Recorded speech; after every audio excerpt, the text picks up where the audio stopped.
Okay, let's start with a really big, kind of mind-bending idea. What if the world you see around you isn't fixed? What if your reality, like everything you experience day to day, is just a direct reflection of an energy you're constantly broadcasting?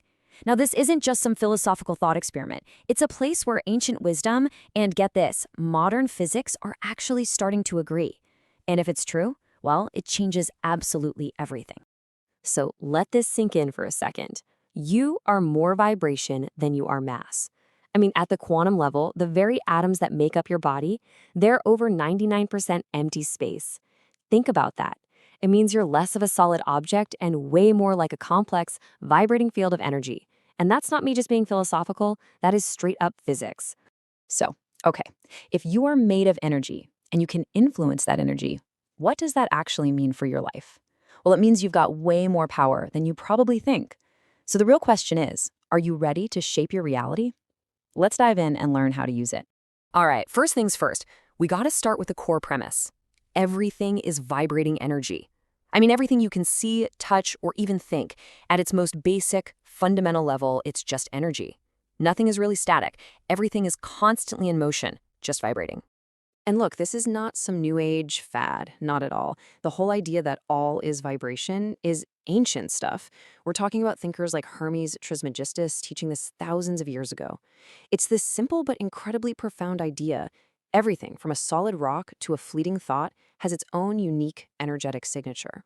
Even the great philosopher Aristotle was in on this. He believed that the energy of the mind is the essence of life. In other words, he saw it as the main creative force that literally shapes our entire experience. And here's where it gets really wild. Modern physics is actually catching up to all this ancient wisdom. You've got physicists like David Bohm who describe the human body as a quantum apparatus. What does that mean? It means that way down at the subatomic level, we're not solid at all. We are probability waves, just fields of potential. We are, quite literally, more vibration than mass. Okay, so if everything is energy and our minds are the essence of life, then how exactly does this whole connection work, right? Let's get into the mechanism of how your thoughts can actually shape your reality. So here's how it works in a nutshell. Think of your thoughts like magnets. Your dominant thoughts and feelings create this vibrational field all around you. And here's the most crucial part. You don't attract what you want, you attract what you are. Your energy is basically like a tuning fork, and the universe just responds by sending back experiences that match that exact pitch. In this personal vibration you're sending out, it's not just from one random thought. It's more like a formula, a recipe. It all starts with a thought. That thought then sparks an emotion, and that emotion gets mixed in and becomes a feeling. That whole combination, thought plus emotion plus feeling, is what creates your personal vibrational frequency. And this little formula, it's running in the background of your life 24/7. This energy even lives inside our words. Seriously, try this with me right now. Just say the word love to yourself, either out loud or in your head. Feel that for a second. Okay, now say the word hate.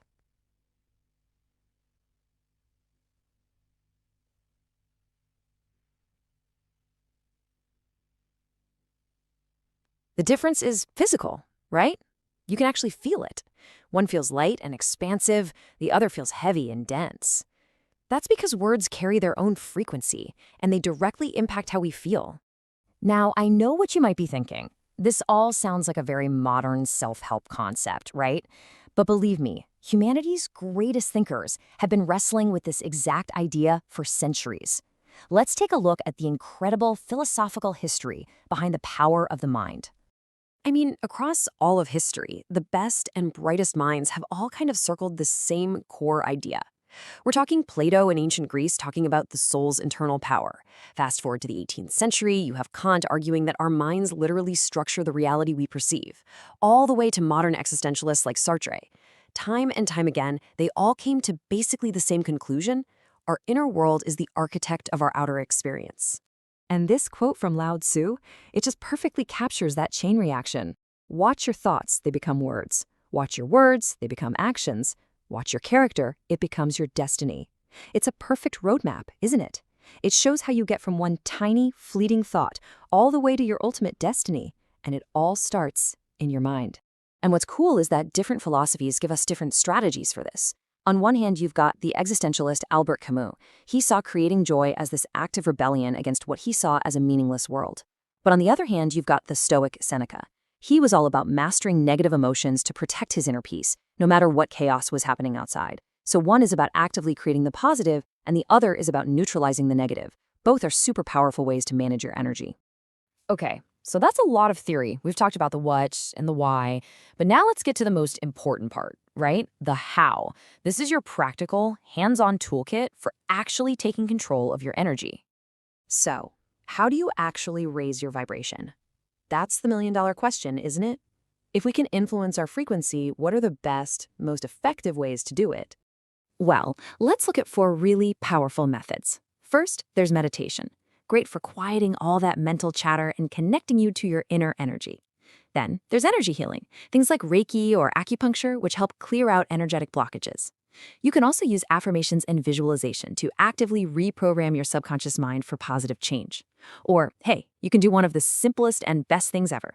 Just go spend time in nature and soak up its high vibrational energy to recalibrate your own. But here's something you can't forget. All these mental and spiritual tools, they need a solid foundation. And that foundation is your physical body. It's the vessel for all this energy. Think of it like this. A balanced diet, regular exercise, getting enough sleep, that stuff isn't just for your physical health.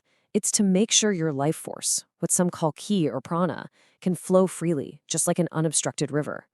Okay, so the goal here isn't some one-time fix. It's really about adopting a whole new way of living. We're talking about a lifestyle where you become the conscious curator of your own energy. And look, this doesn't have to be this huge, complicated thing. You could start with 3 really simple daily habits. First, practice gratitude. Actively appreciate what you have to attract more of it. Second, live mindfully. Just be fully present in the moment to really elevate how you engage with life. And finally, curate your energy. That means surrounding yourself with positive people, places, and things that actually uplift you. Your energy is your most valuable resource, so you gotta protect it. So, when it's all said and done, it really comes down to this. Every single moment, you are making a choice. A choice about the frequency you're broadcasting out into the universe. Your vibration is your choice. It's your responsibility, and it's your power. So the only question left for you is, what reality are you going to create?